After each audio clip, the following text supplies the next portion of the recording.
My number is 2. And that is the number of hat tricks that this player scored. And in 1 week, and better yet, it was in back-to-back games. That is Jason Robertson of the Dallas Stars. This kid put in back-to-back hat tricks. I mean, I haven't heard of. I don't know the last time that even happened. And I'm gonna look it up while I ask a question, but because I'm gonna have to. Not in the NFL. Look, this is a guy that, I mean, I don't know if you guys saw if you guys look on YouTube, his first hat trick against the Winnipeg Jets. Just an amazing hat trick. I mean, he was in the right spot at the right time in every single one of those plays. His first goal was absolutely stunning, just absolutely robbed. Made Hellebuyck look like a fucking idiot in that moment. And then his final goal, where he hustled on his last bit of fuel that he had, gets tripped up, scores, and then he like slides in the boards and just lays on the ice because he's so damn tired, but he scored. Like he's every goal was he wasn't flashy about it. He was he just celebrated with his friends or with his teammates, and he's just, I think he's underrated. And I guess Tyler, I want to ask you, I mean, have you even heard about this guy before? Honestly, no. But I mean, I think that's what's great. You love to hear these guys that just, pop out of nowhere and light the league on fire. I love this shit. I love it in any sport where you got this like no-name nobody who really doesn't have expectations, and it just comes out and just does amazing things. I mean, back-to-back hat tricks. Like I said, I've never heard of that either. I don't know if it's ever happened. Maybe like a long-ass time ago when they didn't really play defense in the NHL. I don't know. But it's awesome. I love it. And I mean, not only is he on fire, the Dallas Stars also too. They're starting to make a little bit of a run here. Yes, and they're currently in a playoff spot. So they're making that Western Conference that's already pretty much of a logjam, even more so of one. So yeah, he's definitely, I think, lighting that city up, lighting that team up. Love to see it. I love it when guys just come out of nowhere and just, you're like, who the hell is this kid? I love it. Yeah, I mean, it looks like Ovechkin was the last one to do it back in 2017. Of course it was Ovechkin. That makes sense. Of course it was Ovechkin. Yeah. James, I want to ask you, my question is, have you heard about this guy? And should we have heard about this guy, considering he has 101 games played in the NHL and he has 100 points? This guy, and this season, he has 47 games and has 54 points, a 20 plus minus, is clearly underappreciated in some respects. And do you think that, I mean, are you feeling good about the Dallas Stars right now? Clearly, you guys don't listen to me when I talk, because when we did this, the Dallas Stars preview for the NHL previews a while ago, I definitely mentioned this guy because I do like the Dallas Stars quite a bit. I followed them when they're in the bubble. And Jason Robertson was one of my points of interest because he's young and he was up and coming. Like, he's been getting better and better each and every year. And last year he had missed a couple games, and that kind of caused a little bit of the downfall. He's a key cog in this system because of his ability to pass.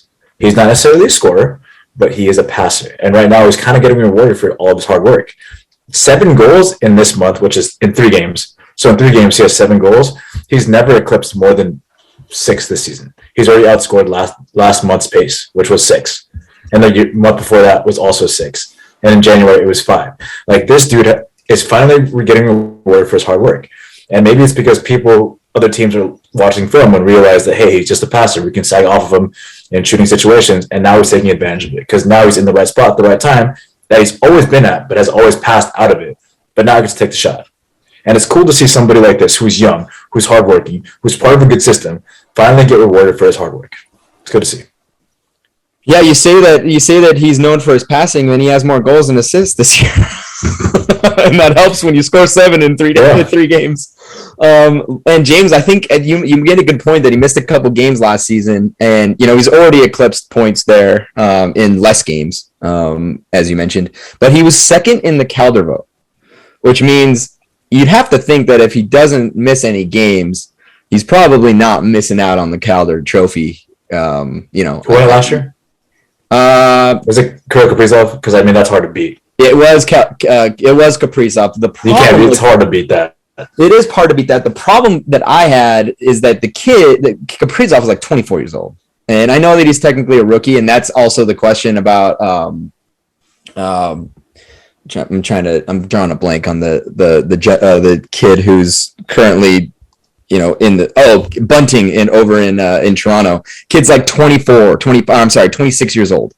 You can't, I know that's a rookie, but it's like the kid is just already just bigger and to me it leaves a sour taste in my mouth. Obviously, a 21-year-old winning a rookie of the year would just seems right, but I guess you can't beat Kaprizov. To your point, you just look too good. But James, do you think this team's going to make the playoffs? It's always a possibility. I mean, they're close as it is, and unless you're like the top in the Western Conference, everybody's spread out by like 2 or 3 points. Trade deadline hasn't happened yet. Once the trade deadline hits, I think you get a really good point. You get to see who's going for it and who's not. So I think this is a question we answer when the trade deadline happens. But until then, there's always a chance, unless you're Vancouver, in which case you have a 9%. The Vancouver Ducks have a better chance than the Ducks right now. Yeah, I understand. The Ducks aren't going to make it, bro. And they're at 21%. I'm you know how badly I'm hoping, and here's the thing, you guys don't know what's. I'm just thinking about guns. You don't. I know you are, and that's awesome. I need more and more clips because there's something big that's going to happen if they make it on this podcast, and I am going to shove it in your face so fucking hard, and I'm going to gloat about it for 15 minutes, and that's all we're going to talk about. That's super exciting. I'm glad they're not making it. That's fine. Look,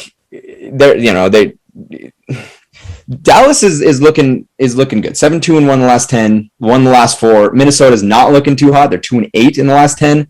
I mean, I could see Dallas taking that spot. Nashville is right on their heels too. So, it's good to see Dallas kind of figure it out. They're always it's such an enigma for me. I don't know what they are, and it looks like they're finally starting to figure it out. But they have a lot of talent, and they just don't seem to really figure it out. But at the end, it looks like they're trending in the right direction. But Jason Robertson, congratulations on what a great week. I think we already can give him Player of the Month, and it's 7 days in. 3 games later. 3 games in. I mean, it's pretty safe to say that he's already on the right pace, and we'll see if he just continues to light the lamp. But that's all I got. That's all I got to this week.